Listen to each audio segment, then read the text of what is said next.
Hey everybody, digital meteorologist Bobby Corser with you here in the Weather Center, and I want to talk about an event that happened 30 years ago this week.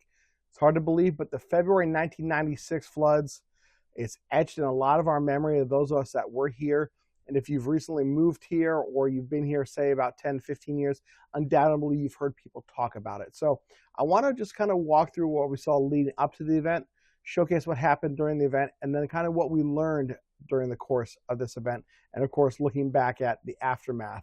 So you guys might be familiar with the Clackamas Park. It's where the Clackamas and the Willamette River come together right there just south of Oregon, north of Oregon City, near where modern day Gladstone is, if you want to call it that. This is the McDonald's sign that you see that when you're driving on 99W, it's on the left or right hand side depending on what direction you're going. But this is next to that park. The water had come up a lot, and we're thinking maybe 10 to 15 feet at this point. Pretty impressive stuff for that area. Now, down the South Metro in Tualatin, if you've driven past this Fred Meyer's just off of I-5, kind of that low dip before you get to Wilsonville, this is the result of flooding from creeks and the Tualatin River over a mile away, came up out of its banks all the way into downtown Tualatin. So Lake of the Commons was underwater. The Fred Meyer's here was underwater. A lot of the businesses in that area were underwater for a long time. I know my dentist was flooded out. He had an office at the time right near the Lake of the Commons. So we saw flooding not just in downtown Portland, but so much of the Pacific Northwest. We saw it in Washington. We saw it obviously in Oregon. We saw it in portions of Northern California, and even up into British Columbia, they saw areas of flooding. So how did we get here? Well, we got to go all the way back actually to November of 1995. The winter of 1995 and 1996 is one of the reasons why I fell in love with weather and became a meteorologist. We had so many impactful events in a very short time that just looking back now, I'm really kind of blown away that we had all of these things line up in sequential order, and it culminated with the floods of 1996. So December 11th, 1995, we had a mini flooding event. Nowhere near what we would see in 96, but it was a big deal. I mean, you had some of those smaller rivers rise out of their banks. We had multiple days of rainfall come in, and we saw some minor flooding in some places. Now, starting December 9th, this is when it really kind of started to get really active. We had an ice storm. We had low-level cold air that was trapped right at the valley surface. You had warm air up about 4,000 feet. Snow moved in over the top of it. Those snowflakes melted, did not refreeze on its way back down, and we had freezing rain and an ice storm. 3 days later, December 12th, 1995, this day especially is etched forever in my mind. It was the second strongest windstorm we've had to date since the Columbus Day storm. Now, December 12th, 1995, we had winds in the Portland area gusting near 100 miles an hour. Trees fell left and right. My uncle and aunt had a neighbor that had a tree fall through their house. Tree damage was especially prevalent on the west side and the south side of town. Beaverton was hit hard. Wilsonville was hit hard. Parts of East Portland were hit hard. Vancouver as well. That windstorm is kind of what we still look for every winter. We are due for another one. It's been 30 years since we've had a windstorm that powerful. So we are due for one of those windstorms. And that windstorm, schools were let out early. We have great footage. If you want to go back and watch some of our archive footage of December 12th, 1995, it's available on our YouTube page. I will make sure we link that below here in the description. But December 12th is one of those events, again, that I fell in love with the weather and wanted to become a meteorologist. And then the February 96 floods was another event. So after we had the windstorm, it calmed down a little bit through New Year's. And then we began to get really cold. Starting about January 16th, the temperature plummeted. And we had a good stretch of about 10 to 12 days leading up to February 5th where temperatures did not get above freezing. Multiple snow events. January 18th, we had a snowstorm. January 27th, another snowstorm. And between January 27th and February 3rd, a key contributing factor to February 96 floods was the fact that from the surface, which was frozen and had snow seen in the valley, we had like 8 inches in just January 27th in that snowstorm. From the valley floor up to about 4,000 feet, it was completely covered in snow. Cascades had it, the foothills had it, the Coast Range. all these areas had significant amounts of snow just sitting there. The temperature was not above freezing, that wasn't melting off. But then we get to February 3rd, and that's when everything started to change. We had freezing rain and an ice storm where, again, the surface was freezing cold. We did not get above freezing that day, but we started to warm up in the mid-levels of the atmosphere. Rain moved in over top, and it was a very warm rain, but it fell through that very cold air. Freezing rain, everything froze on contact. Bad, nasty ice storm. And that kicked off everything that happened in our February floods. All of that moisture and all that water that was sitting there in that snow between 4,000 feet and the surface flash melted in about a 48-hour period. And all of that runoff had to go somewhere. The ground was already saturated. So this is why you had the Tualatin, the Clackamas, the Sandy River. You had the Trask River and the Tillamook, the Salmon River, the Pudding River, and then now the Tualatin and Willamette, and also the Columbia. All these waterways started to rapidly rise. You can see here on this graphic the highs and the lows at PDX from the 3rd through the 8th. The 3rd, when we had really kind of that ice storm really take hold, it was 24 degrees. That was the high. But as we said, just above our heads, temperatures were well above freezing. We finally broke above freezing on the 4th. The 5th, we were seeing at a high of 53 degrees, and it's now a warm rain. Rain continued to fall on the 6th and the 7th. We got all the way up to 62 degrees. So in the span of about 3.5 days, we jumped nearly 40 degrees in temperature for our highs from what we saw on the 3rd to what we saw on the 7th. And again, all that snow now was melting. Temperatures above us were in the 70s. It finally started to kind of reverse out, and by the time we got to the 7th and the 8th, it was still now chillier above us, but all that snow that was at 4,000 feet and below had come rushing down into the rivers. We talked about it being a warm rain. Let's see how much we had fall. On the 5th, 1.15 inches. On the 6th, 2.16 inches. On the 7th, 1.9. And on the 8th, 1.86 inches. And it's a warm rain. So any of this rain that was falling on the snow was melting it very quickly. And all this water came rushing into the Willamette and its tributaries. Over the course of that 4 days, we set a record out at PDX. 7.07 inches of rain fell. Every recording station in Northwest Oregon, so all the airports and all your secondary stations where rainfall is measured, set records during this time for a 4-day event. Some of those records still stand, but a lot of them have been broken. The record at PDX has been broken. We were up around 8 inches. We've hit that a couple times, but not nearly the flooding that we saw during 1996. And again, it's all because we had so much snow in the lower elevations that flash melted and ran off is the reason why the rivers rose so quickly. One thing I do want to say here is, looking at this photo here, this is Oregon City, end of the Oregon Trail Museum. It's underwater. It took a long time for this water to recede. It rose really quick, and then it took a few days, 5-6 days, to finally recede out. And that's when we could get in there and start doing the damage assessment and kind of figure out what had taken place. This could have been a lot worse, and we'll talk about that here in a minute. But while this storm did impact primarily northwest Oregon and southwest Washington, the entire drainage basin for the Willamette was affected. However, down south, even though they had rain and had record amounts of rain, there was enough room in the reservoirs that the Army Corps of Engineers was able to hold back a lot of the water until they could safely release it.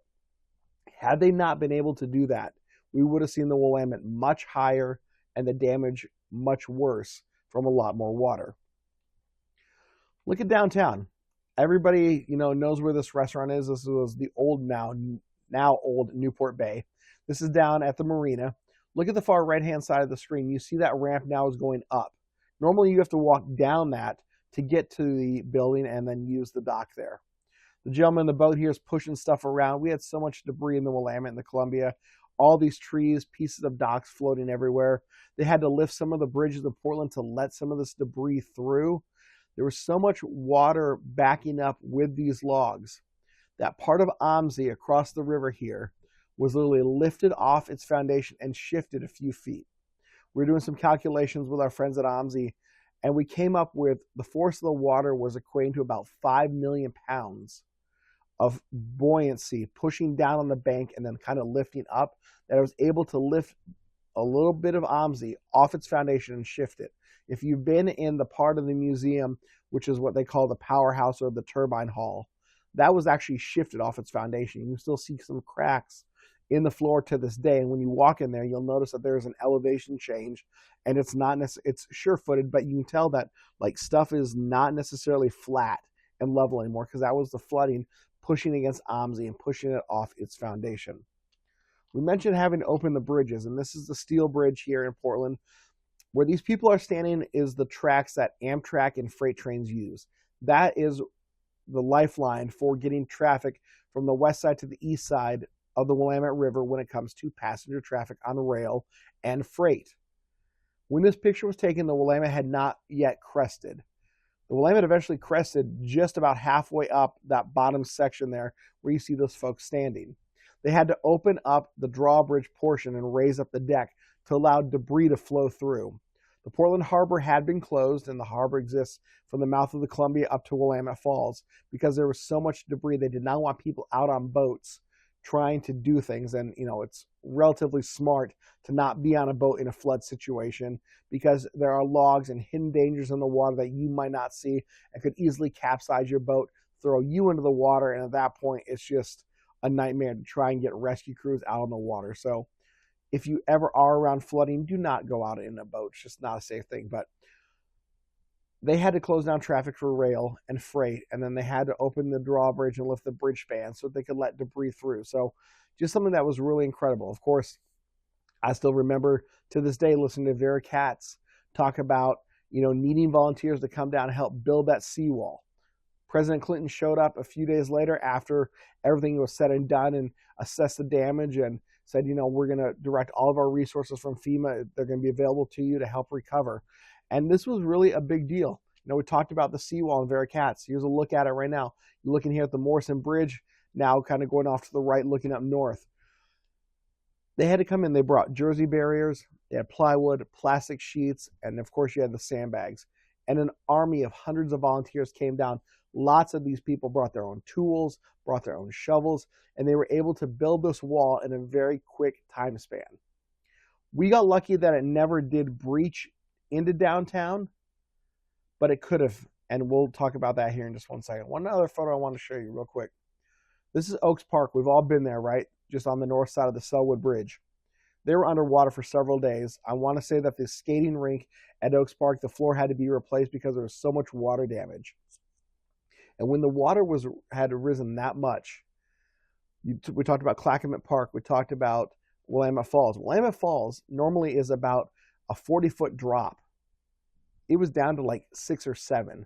That's how much water was in the lower part of the Willamette River that had backed all the way up to the falls. That you only had a 7-foot drop between the upper part of the river to the lower part of the river now.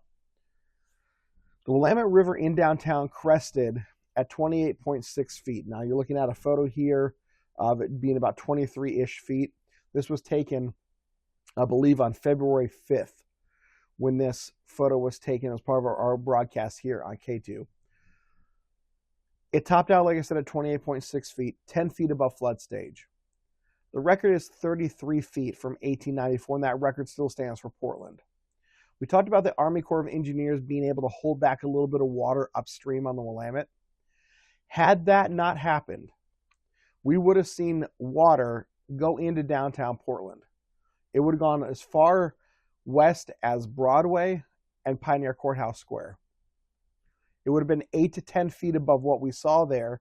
It would have rivaled 1894 in terms of overall flooding. But you would have seen downtown inundated with water. I talked about our archives. We are posting videos yesterday and today that recap a lot of our coverage, and we did a couple specials where we really dove into what people did to get through these floods of 1996. There are tons of stories of businesses boarding up and putting sandbags up and elevating everything off the floor if they could. A lot of people don't realize that the power for downtown Portland is all in underground substations. Had the water got into that, you would have seen millions upon millions of dollars more damage done because you would have had to replace all of this infrastructure. So we got really lucky that the seawall held and that the Willamette did not rise above that level, because it could have been catastrophic. So we did dodge a bullet there. Down in Salem, the same thing. Salem could have been much worse had the Army Corps not prevented all that water from rushing. Now, it was bad in Salem. It got close to the state capitol, and the areas in yellow here were areas that were underwater, but it could have been, or the areas that could have been underwater. Areas in the light blue where the Willamette had flowed and had exceeded its banks. But it definitely could have been much worse. So thankfully, we had a lot of great mitigation plans in place, and thankful that the Army Corps of Engineers were able to hold back a lot of that water. I'm the president of the Oregon AMS, so it's the American Meteorological Society. We are having our February meeting this month coming up at OMSI, February 23rd at 6 p.m. We're going to do a deep dive into the setup, the actual flood event, and then what we learned. So if you want to come, it's free and open to the public. Everything is available on our website. I want to put that out there. And so it's going to be a fun time discussing the floods of 1996. Now, let's jump into the forecast where we've been. Obviously, we've been high and dry, and we are waiting for rain and waiting for snow. We know that we're having a really, really bad snowpack, but thankfully, a change is coming. So put the map into motion. Nothing really arrives until basically this morning, probably around 10 or 11 a.m. We'll finally get the rain in here, and we'll see a quarter of an inch by midnight Saturday, midnight early Monday, Sunday. Put the map into motion again. Throughout the day on Sunday, we still more rain. We're over 1.5 inches in Eugene, nearly 1 inch in Salem, almost 0.7 of an inch here in Portland. And once we go through Monday, it continues to rain, and then it gets dry again. But check this out. We got mountain snow back in the forecast. This is great.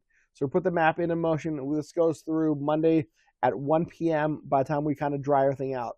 We're looking at 6 inches at Government Camp, 4.2 inches around the Mount Jefferson Wilderness, 5.5 at Sandy Ann Pass, and just about 4 inches at Willamette Pass. Just above pass level, we're going to see significant amounts of snow. We could probably see a foot around Timberline, which would be great. We need snow to fall. Fortunately, we do dry out a little bit. Here's a look at your 7-day going forward today. Rain developing this morning. Like I said, it should be here around 10 or 11 a.m. It sticks with us throughout the day. Tomorrow, obviously, it's the big game. Kick back, relax. It's going to be raining outside. Don't need to be out doing anything. Just watch the game, enjoy, and have some fun.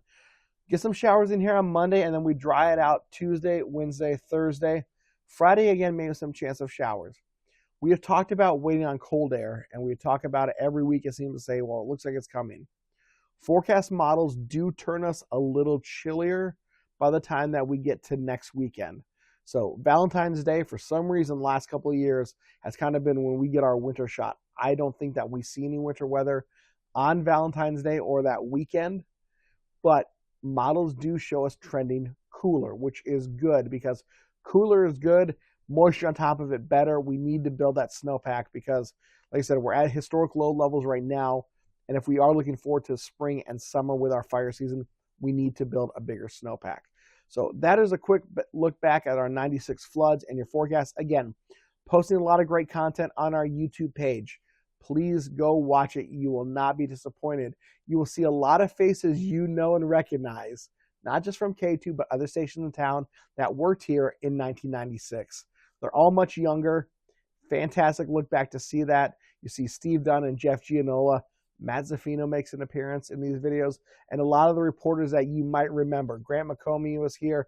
Bob High. Sheila Hamilton. So many good names and great people that were covering these storms around the clock back in 1996. So thanks for taking a look back with me. I hope you guys have a great rest of your weekend, and we'll talk with you all on Monday.